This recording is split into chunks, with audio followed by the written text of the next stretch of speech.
జగన్మోహన్ రెడ్డి గారి ముందు మరొక సమస్య వచ్చి పడింది. ప్రధానంగా ఇప్పటికే కొన్ని కీలక అంశాల మీద నిర్ణయాలు తీసుకుంటున్నారు జగన్మోహన్ రెడ్డి గారు.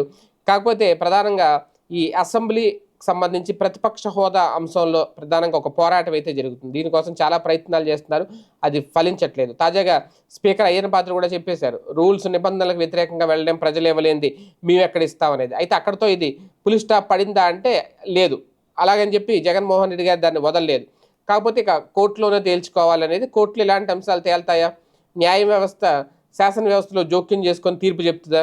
ఓకే. ఇది పక్కన పెడితే ఒక రకంగా ఇక మరొక సమస్య, ఒక పెద్ద సమస్య ఉంది అంటున్నారు. అదేంటి అంటే ఇలాంటి విషయాల్లో అంటే మంకుపట్టు పట్టి పంతం పట్టి ముందుకు వెళ్తే జగన్మోహన్ రెడ్డి గారు కొన్ని ఇబ్బందులు ఎదుర్కొంటారు అనేది ప్రధానంగా చెబుతున్నమాట. ఈ అసెంబ్లీకి వెళ్లకుండా ప్రతిపక్ష హోదా కావాలనే ఉద్దేశంతో ఆయన పట్టుబట్టు కూర్చుంటే ఖచ్చితంగా ఇబ్బంది పడే అవకాశం ఉంటుంది. ఈ నేపథ్యంలోనే కొంతమంది పార్టీలో కీలక నాయకులు కూడా జగన్మోహన్ రెడ్డికి దూరం అవుతున్నారు అనేది. అలాగే వెళ్ళిపోయిన వాళ్ళని కూడా పట్టించుకోవట్లేదు, వెళ్ళిపోదామని అనుకుంటున్న వాళ్ళని కూడా జగన్మోహన్ రెడ్డి గారు పట్టించుకోవట్లేదు అనేది. ఎందుకంటే ప్రధానంగా పార్టీని లైన్లో పెట్టడంతో పాటు కీలక నేతలను బుజ్జగించి పార్టీకి అనుకూలంగా పనిచేయించుకునే దిశగా అడుగులు వేయాలి జగన్మోహన్ రెడ్డి. అసలు ఆలోచన జగన్మోహన్ రెడ్డి గారికి ఉన్నట్టు కనిపించట్లేదు అనేది. ప్రధానంగా ఈ రెండు సమస్యలు ఖచ్చితంగా పార్టీని ఇబ్బంది పెట్టే భవిష్యత్తులో అనేది విశ్లేషకుల అభిప్రాయం. ఇక్కడ కీలకమైన మరొక అంశం కూడా ఉంది.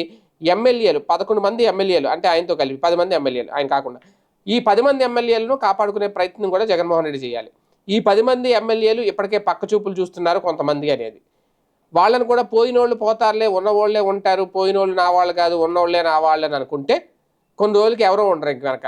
ఇది చాలామంది సీనియర్లు సైతం చెబుతున్నమాట. కాకపోతే జగన్మోహన్ రెడ్డి అసలు ఆ దిశగా ఆలోచించట్లేదట. వెళ్ళిపోయడానికి ఒకరిద్దరు రెడీ అవుతున్నారనే సంకేతాలు వస్తున్నాయట. జగన్మోహన్ రెడ్డి గారు కూడా తెలుసంట. కానీ కనీసం వాళ్ళతో మాట్లాడడం కానీ, చర్చించడం కానీ, వాళ్ళని ఉంచే ప్రయత్నం కానీ చేయట్లేదట. జగన్ వల్ల రేపు మేము ప్రజలకు మొహం చూపించే పరిస్థితి లేకుండా పోయింది అనే వాదనను జగన్ ఎలా కొట్టేయగలరు అనేది కూడా వాళ్ళు ప్రశ్నిస్తున్నారట. ఎందుకంటే రేపొద్దున మీరు అసెంబ్లీకే వెళ్ళలేదు, ఇంకా ఎలా మీకు ఓటేయమని రేపొద్దున అడిగితే వాళ్ళకి ఏం సమాధానం చెప్పాలి అని ఇప్పుడు ఆ ఎమ్మెల్యేలో కొంతమంది అడుగుతున్నారట. జగన్మోహన్ రెడ్డి అసెంబ్లీకి ఆయనే వెళ్ళట్లేదు, మమ్మల్ని వెళ్ళనివ్వట్లేదు. అదే పార్టీ నుంచి బయటకు వచ్చేసారనుకోండి, వీళ్ళు మామూలుగా కూటమి మద్దతుదారులుగా వెళ్ళి అక్కడ అసెంబ్లీలో కూర్చోవచ్చు. ఇంతకుముందు వలంనేని వంశీ, మద్దాలగిరి, వాసుపల్లి గిరీష్ వీళ్ళందరూ ఎలా వెళ్ళారో నలుగురు, అలాగే వీళ్ళు కూడా వెళ్ళొచ్చు. ఇప్పుడు అదే ఆలోచనలో ఉన్నారట మొత్తానికి. అంటే ఇక్కడ 100 మంది ఉన్నారా, 11 మంది ఉన్నారా అనేది మ్యాటర్ కాదు పార్టీలో.